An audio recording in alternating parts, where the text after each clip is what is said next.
नमस्ते दोस्तों, आप सभी का एक बार फिर से स्वागत है मेरे YouTube चैनल रूहानी किस्से में। आज की जो कहानी है वो भी बहुत अनोखी और अविश्वसनीय होने वाली है, क्योंकि ये जो कहानी है वो मेरे इस व्यूअर्स ने मुझे बताई थी और वो ये नहीं चाहती हैं कि मैं उनका नाम रिवील करूं, तो इसलिए मैंने उनका नाम चेंज कर दिया है सुनीता से, और उनके हस्बैंड का नाम मैंने राजेश से चेंज कर दिया।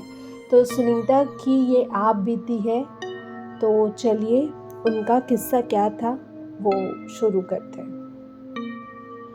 राजेश एक साधारण इंसान था, अपने परिवार के साथ सुखी जीवन व्यतीत कर रहा था। उनकी पत्नी सुनीता उनके जीवन का सबसे महत्वपूर्ण हिस्सा थी। दोनों के बीच बेहद प्रेम था और उन्होंने साथ में कई खुशियों भरे पल बिताए थे।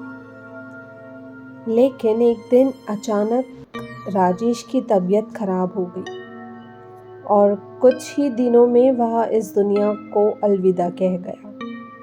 सुनीता के लिए यह सदमा असहनीय था। वह पूरी तरह से टूट चुकी थी, लेकिन धीरे धीरे उसने खुद को संभाला और अपने बच्चों के लिए जीने लगी।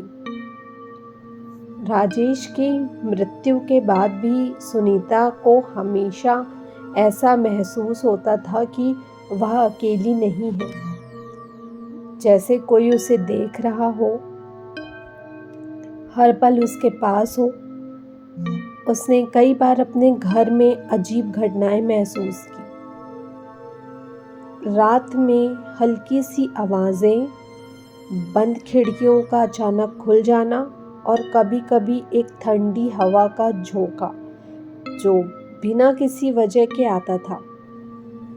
लेकिन उसने इन सब को नज़रअंदाज कर दिया, सोचकर कि यह उसका वहम है। एक रात जब सुनीता गहरी नींद में थी, अचानक उसे लगा कि कोई उसके बगल में लेटा हुआ है। उसकी आंखें खुली और उसने देखा कि राजेश उसके बगल में लेटा है। उसका चेहरा अंधेरे में धुंधला दिखाई दे रहा था, लेकिन वह जानती थी कि यह वही है। सुनीता का दिल जोर से धड़कने लगा, लेकिन वह कुछ नहीं बोली। राजेश ने उसकी ओर देखा। उसकी आंखों में एक अजीब सी चमक थी, जैसे वह कुछ कहना चाह रहा हो। राजेश ने धीरे से कहा, मैं तुम्हें लेने आया हूँ सुनीता। तुम्हारे बिना वहाँ कोई सुकून नहीं है।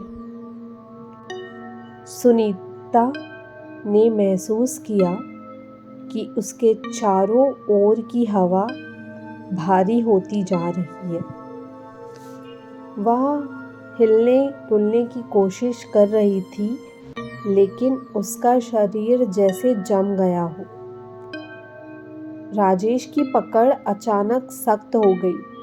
उसकी आंखों में दर्द और उदासी झलकने लगी। सुनीता ने अपनी पूरी ताकत जुटाकर कहा, नहीं राजेश, मुझे जाने दो।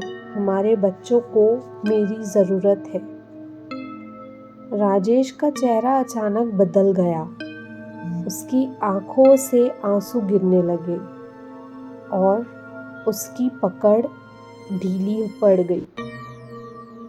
उसने कहा, मुझे माफ़ कर दो सुनीता, मैं बस तुम्हारे साथ रहना चाहता था, लेकिन मैं समझता हूँ कि तुम्हारी जिम्मेदारियाँ अभी बाकी है।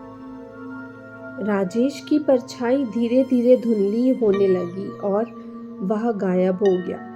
सुनीता ने एक गहरी सांस ली और महसूस किया कि कमरे में हल्की गर्मी लौट आई है।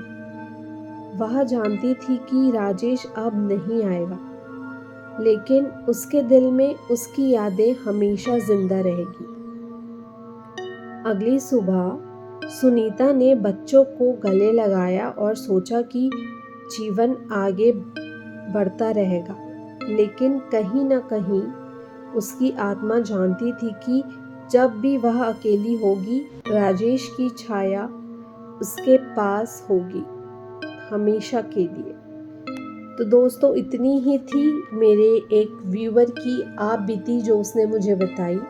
आशा करती हूँ आप लोगों को ये किस्सा जानकर अच्छा लगा होगा। अगर ये वीडियो अच्छा लगा हो तो इस वीडियो को लाइक और मेरे चैनल को सब्सक्राइब ज़रूर करें। कल फिर से मिलती हूँ एक और किस्से के साथ। तब तक के लिए bye bye, take care and thank you for watching.